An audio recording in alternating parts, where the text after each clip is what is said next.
And you got the opportunity to relocate to the UK. How did that come about? Well, I was there maybe a year and a half. I had just been promoted to be a manager of a small team for a like a gaming part of the network. So we had all these gaming sites that they had acquired, and I was managing all of the ad operations for that. Actually, it's a funny story. I'd gone on vacation for a week, and when I came back, the chief operating officer, I sat maybe like 5 desks away from his office.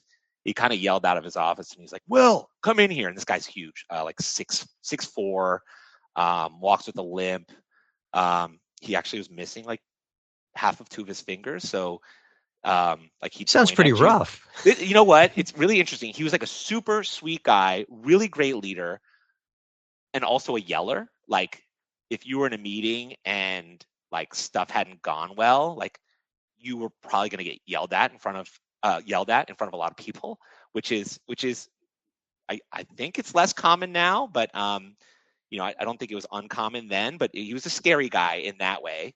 But again, he really cared, and he was an amazing leader. So anyway, he calls me into his office, and everybody kind of looks, and I'm like, I just come back from a vacation. I'm thinking, oh, geez, what went wrong? Like, what am I going to get it for here? And he said, close the door. I'm like, oh man, it's even worse. And I sit down, and he's like, what do you think of London? And it was like a really random question. I wasn't sure what he meant exactly.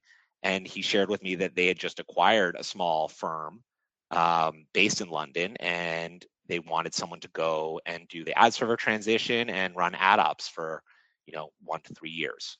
So I kind of perked up, and I was like, okay, this sounds interesting. I'd never thought that London is a place that I'd want to live or even visit, frankly. Not in a bad way, just it wasn't on my radar.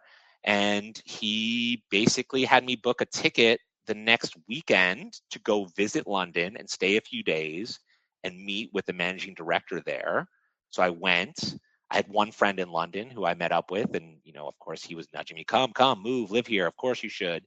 And I hit it off with the team there. So when we came back, he gave me a few days to decide, and he said, "What do you think?" And I said, when would this all start? And he said, yesterday. And I was like, okay then. So let's do that. And sure enough, as soon as my visa came through, I was packing 2 big bags and moving to London. And again, luckily I had my friend there, so I bunked up with him for 2 or 3 weeks while I found a place to live, and spent almost 3 years there.